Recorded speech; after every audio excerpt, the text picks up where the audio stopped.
after last year having to play so many freshmen and newcomers in the secondary, you went with Darryl Worley again late in the game in what's obviously a pressure situation.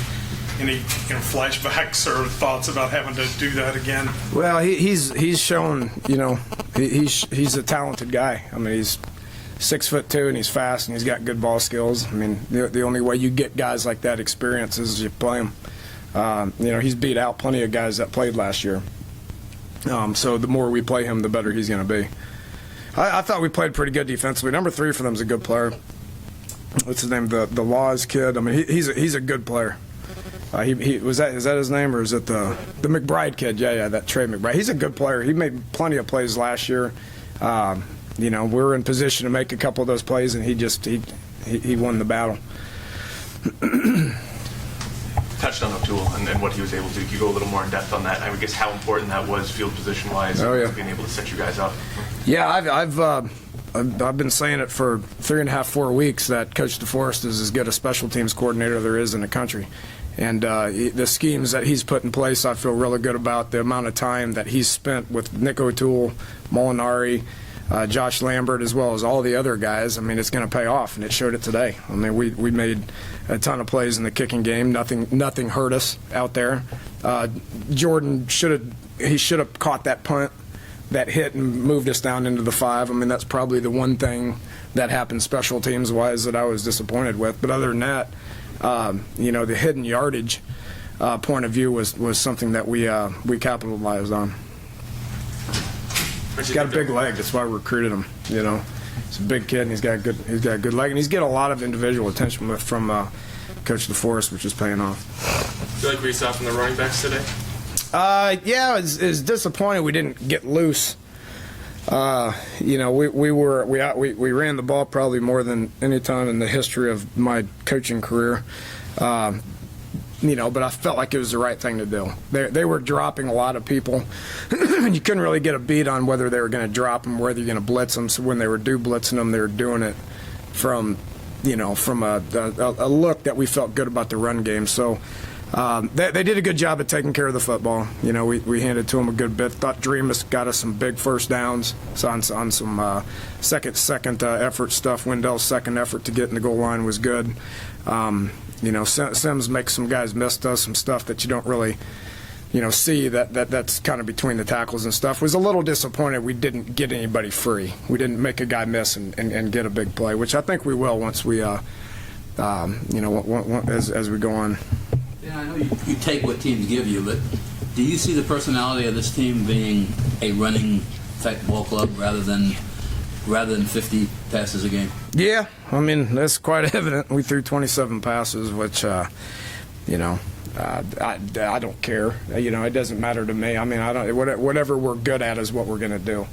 It doesn't matter if we win by 1 or win by 40 or if we throw 50 passes and win or rush the ball 50 times and win. We got to figure out what we do well. And Coach Crook's done a good job with those guys of developing that mentality of coming off and striking you. And we've worked hard on ball security. We were a little bit uneasy at quarterback, as you guys can probably sense and figure out. So I think once they get a little bit more comfortable, Paul did some good things just as far as hitting some open guys on blitz. He got the ball out of his hands a lot, which was good.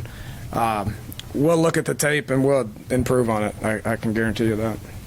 When you went back to Paul, did you know you were sticking with him the rest of the way, or were you just going to give him a few more series and he showed you that he deserved to stay in at that point? Yeah, I felt better about him just in the 3 drives that Paul did. And Clint's going to keep getting a bunch of reps, and he's going to continue to get better because what he's lacking is snaps in our offense, the communication, the getting the signals and relaying that to the rest of the offensive guys, and then obviously making the plays. His eyes weren't in the right place several times, which cost us and resulted in a couple of 3-and-outs. He'll be able to improve on that. It has nothing to do with his ability. He'll be able to improve on that with just a bunch of snaps, and I would expect him to work hard on getting better and be ready when we need him. Are you still 50-50 next week then?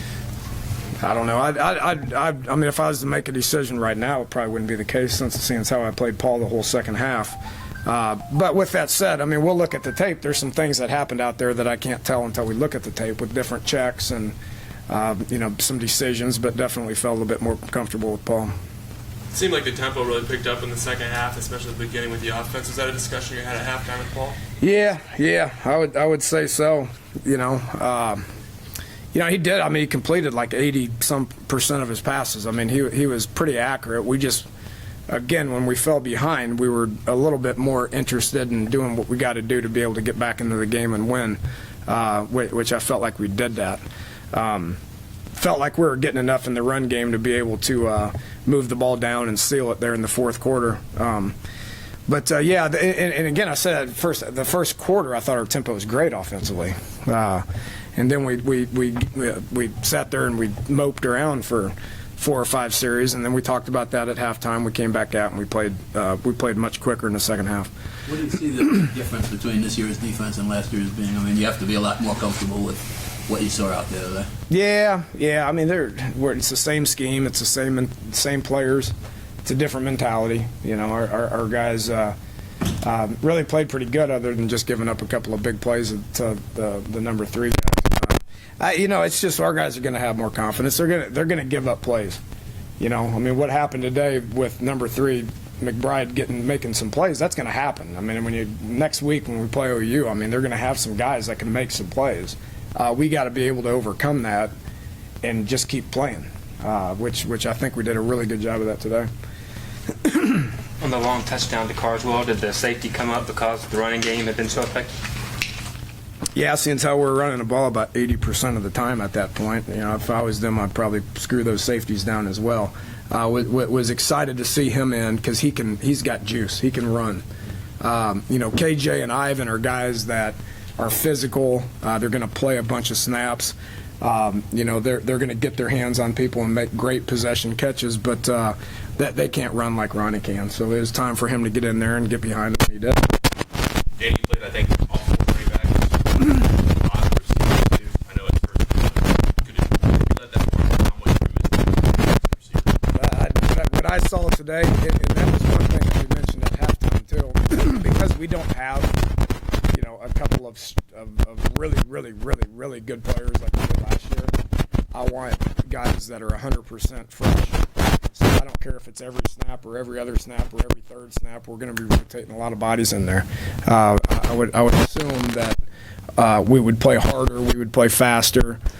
We would have the ability to make more plays if we have fresh bodies in there. And it was hot out there today. It was probably the hottest day that we've had, since we started August 1 camp.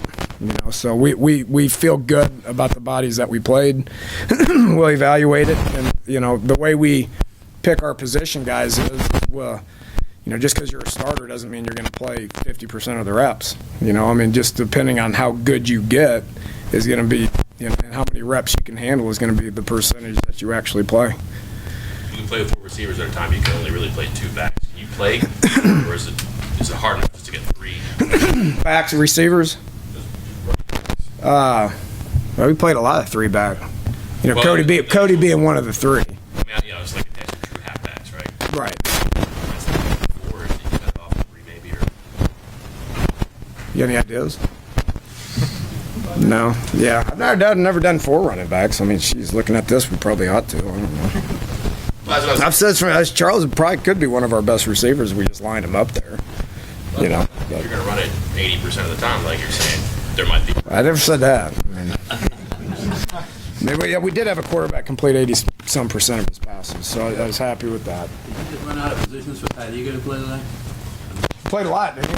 Played a lot. That was our plan. I mean, Pat was team captain for a reason. I mean, he's got the ability to be able to play guard, center, guard. And just because Pat didn't start didn't mean that Pat probably played the majority of the snaps from an offensive lineman. He wasn't a starter. That's just his role. He's embraced it, and he's good at it. And what is your main concern heading out of this in Oklahoma? Is it lack of big plays? Where you want me to start? We're going to a place that's incredibly hard to play. I mean, they're very well coached. They got lots of good players. We're very inexperienced. We had one guy make a big play, but we'll watch the tape and we'll try to get better at a few of them. Okay, thanks, Coach.